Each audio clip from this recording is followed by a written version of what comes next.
World War One was a major turning point in European history and, in fact, in American history.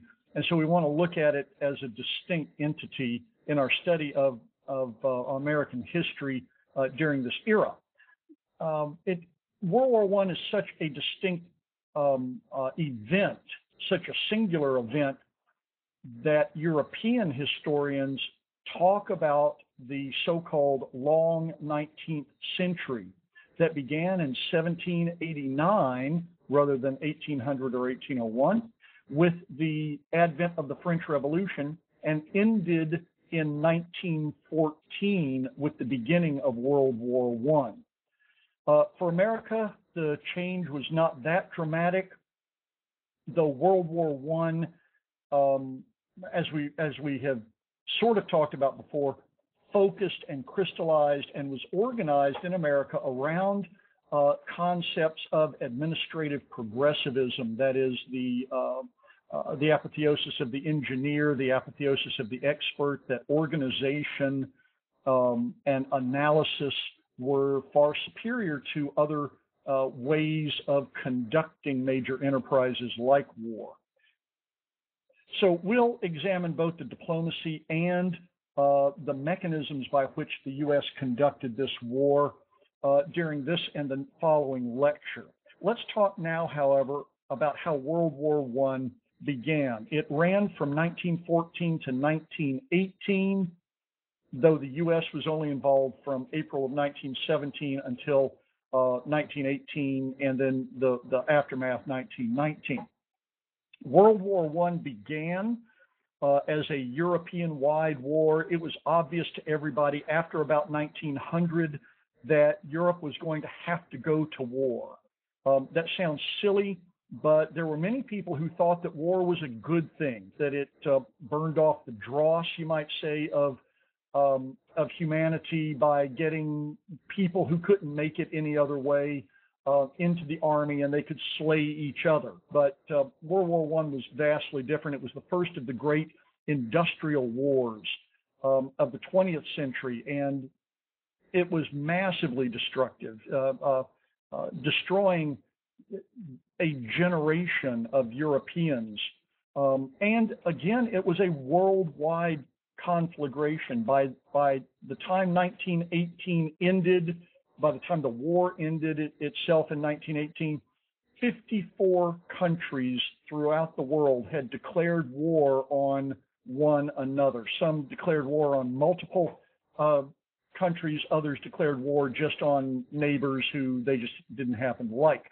But 54 countries got involved in declaring war during this period. But we want to focus mostly on the European war.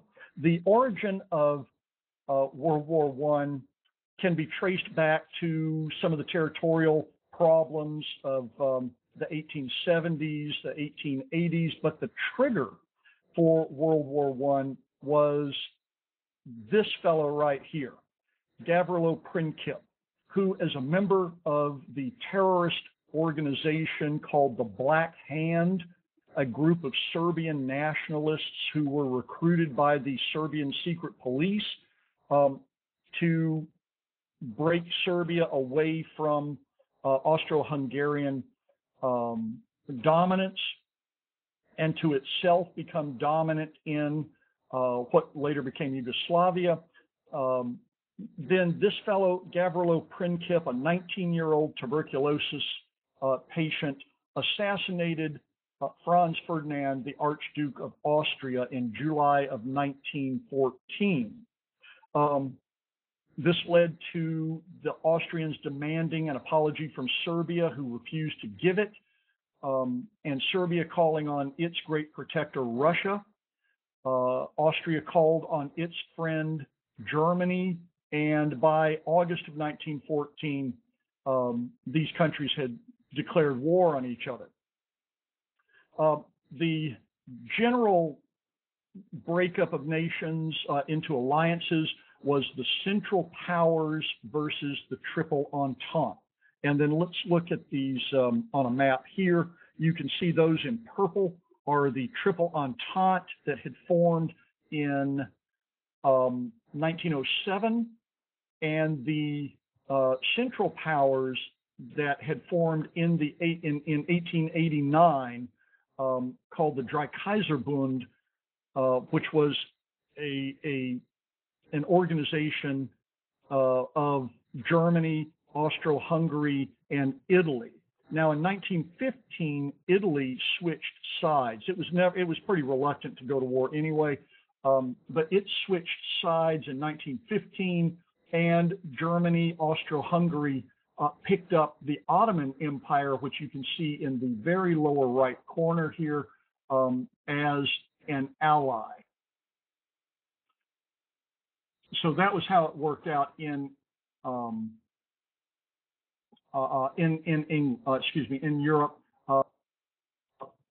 The United Kingdom, France, and Russia allied against Germany, Austro-Hungary, Italy at first, and then after 1915, Italy switched, and the Ottoman Empire became part of the of the Central Powers.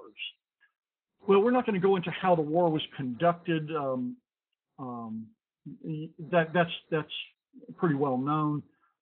So let's look at how the U.S. responded to war. Wilson, the president at the time, wanted to maintain neutrality of the U.S., and his main thrust was to keep the seas open. That is, to allow the U.S. the right to travel and the right to trade unhindered. Of course, the U.S. had pretty much stopped trading with Germany and was trading with England and France almost exclusively.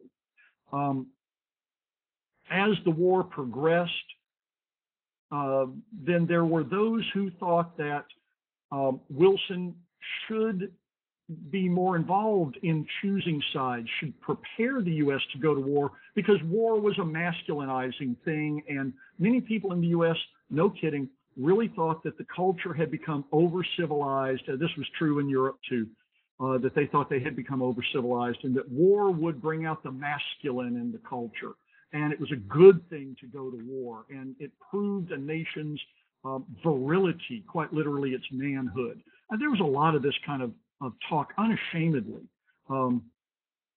which we today think of as potentially very silly, but you don't judge people by the standards of your time when you're a historian. You look back and try to judge them by the standards of their own time. So there was this argument in the U.S. about whether or not to go to war.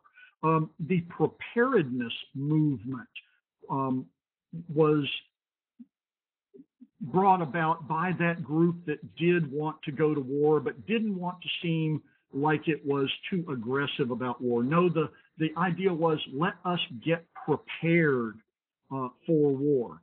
The League to Enforce the Peace developed in 1915, and even though its leading light was Theodore Roosevelt, its chairman was William Howard Taft.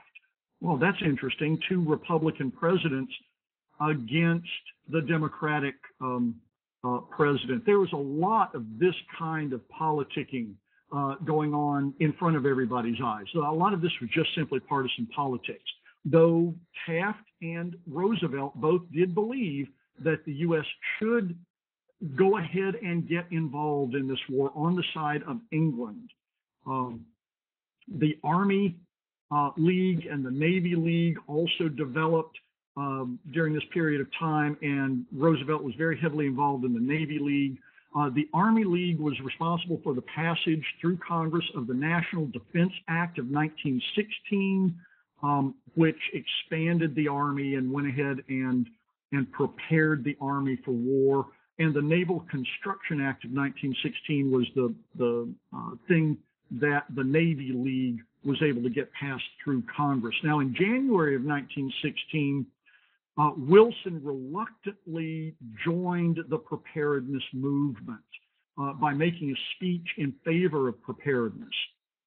That's in January of 1916. And so he signed the National Defense Act and the Naval Construction Act, both of 1916, and was being dragged toward a much more bellicose stance. Now, he was trying to split the difference between the pacifists on one side and these preparedness folks on the other side, and the really bellicose preparedness people like Theodore Roosevelt, who just were insisting that the U.S. declare war without a casus belli, that they just go to war with their ally to make the world safe for democracy. Well, Wilson campaigned in 1916 on two things. One was that list of progressive congressional actions, progressive laws that we talked about under his domestic policy, but his foreign policy was keeping us out of war. And so he campaigned on progressivism and preparedness as a half measure between going to war and being a pacifist. He kept our boys out of war, but at the same time, he was preparing for war, you might say. And of course, he went on to win the election in 1916 and be inaugurated in 1917 to serve a second term. But we moved inexorably toward war.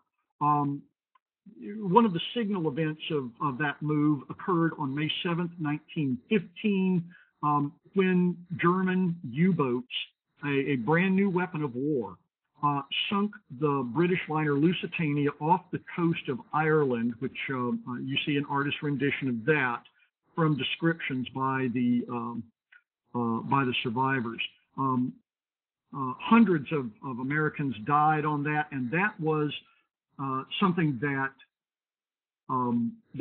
Wilson could not tolerate. He was for neutrality. He was for the rights of Americans to travel anywhere they wanted to go at any time, and he was for the rights of the open sea. Now, on the other hand, it was well known that the Lusitania was probably carrying weapons, or was going to be carrying weapons, munitions in particular, and the Germans had actually posted warnings